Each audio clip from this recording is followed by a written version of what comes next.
Today I want to do something pretty simple. It's an older recipe a friend of mine taught me. I doubt he's watching these, but if you are, thank you, Eric. Today we're going to be working on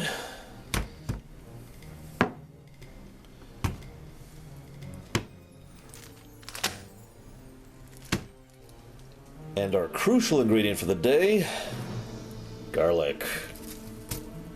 So normally I'd just go ahead and, get these things ready to go, because I was originally thinking about going ahead and cooking them with the burgers. Now, I'll go ahead and let you in on a secret. I actually kind of did a prototype episode of this one to experiment with a few ideas, which I didn't actually record, mostly because I was having issues with the physical side of things, tech issues. So, instead, it worked, and having the basically grilled tomatoes and grilled onions was nice, but didn't really add the specific flavoring I wanted. I'm mentioning this because one of the things I do on this show is I don't just throw random things together. There's always a thought process on what might go with what. I don't use recipes, but I do use concepts. What I want is something nice and crisp and cold, and something I can really crunch into, like that, in order to add to the flavor of the burger. So we're going to be ending up chopping these things later in order to add to the finished product rather than actually cooking it with it. But there is one thing I need to chop up. So I've been debating quite a bit what I want to do with the garlic, and I think after some thought I'm going to try both methods. So first we're going to go ahead and slice open this one here.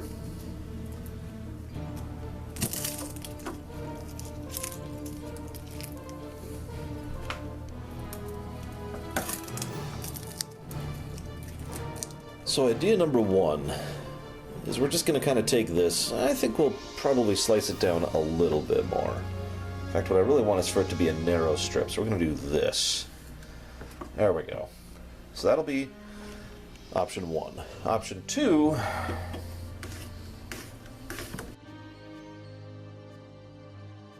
there we are. Now,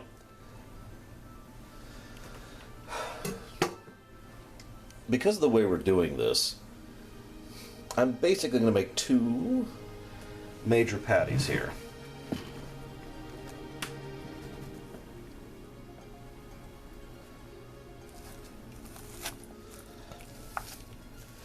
I could have chopped them into even smaller bits, honestly, but I kind of didn't want to. In my experience working with garlic, even a little bit done in a skillet, it'll basically pseudo-melt. And that's what I want. I want it to melt into the rest of the burger. Now I know what you're thinking. Okay, well there's one. What are you going to do with the other one? Well, the other one's pretty simple.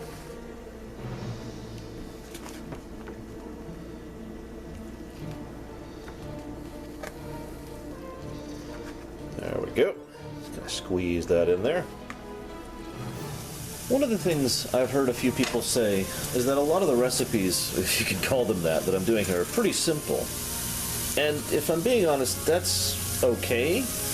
I don't really feel the need to be all fancy with my cooking. I don't. I feel the need to try and make something that's actually going to taste good and be a little bit nutritious. Yeah, at least a little bit, right? Some nutrition. There's nutrition here, right? But the relevant point, to get back to what I was saying, this is all about trying to come up with ways that food can be combined to make it good. If I'm being completely honest, I think of it like it's a formula, like I do music. It's math, and I need to try and figure out a way to combine these variables to get to a positive outcome. And some of you have been asking me to talk about the specific reasoning that goes into these designs. So in this case, what I know a lot of people will do is they'll use some kind of sauce, a soak, I don't know the proper term, and they'll soak the meat in it, and then they'll cook that. The idea there, mathematically speaking, is to combine the flavor of whatever you're soaking it with into the meat, so the meat is thoroughly enriched by the new flavor, rather than simply tasting like just meat, which, if we're being honest, meat by itself actually tastes pretty boring, especially when you get super lean like I do. So this is the exact same theory here. I am trying to add a strong flavor, which will then suffuse into the overall product. Now these patties are a little bit large, I'll be honest. And that's why we're going to try a couple other things here. That's why we got the other thing ready to go. One thing I like to do, and I know it doesn't look all that great, you kind of I chop that one a little bit too much. Ooh, it actually looks like it's ready to go. You chop them a little bit down the middle, and it'll cook inside a little bit better. There's actually another trick you can do, which I didn't do because I'm a moron, where you basically put a thumbprint, right in the middle, and that'll help it to get to the inside better. Now, you can use whatever cheese you want here.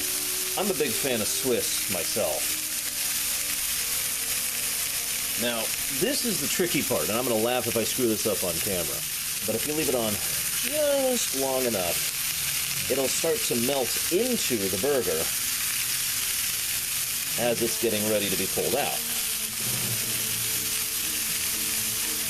I usually watch for how translucent it gets, because cheese starts to, you can kind of start to see through the cheese as it's ready to go. Now, it's pretty much perfect on that one. Looks like we can leave this one a little bit longer, just a few more seconds.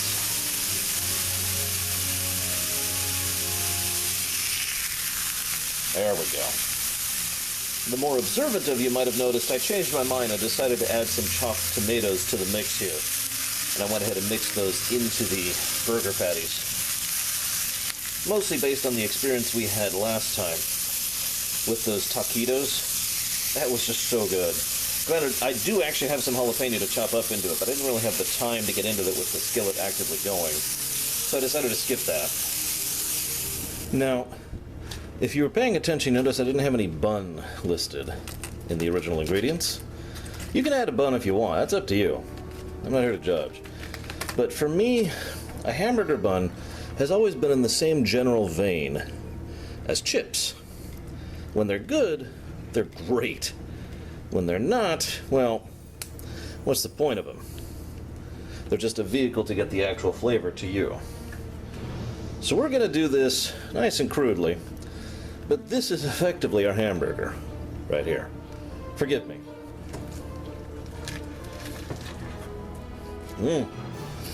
Now, good news, I can actually taste the garlic, which is the whole point. So it has suffused into the burger. For this to be a full test, though, we need to try one of the amalgamate mixes. Now, these ones are much more fresh. Hot. Of course, we're using Clausen's. Best pickles ever. Another chunk of tomato. This is feeling more like a lettuce taco. Why does everything I make end up being tacos? Oh yeah, I can definitely taste the garlic on that one. My goodness. That's actually basically it. I hope you guys have enjoyed this little idea, this little experiment. I'll see you next time.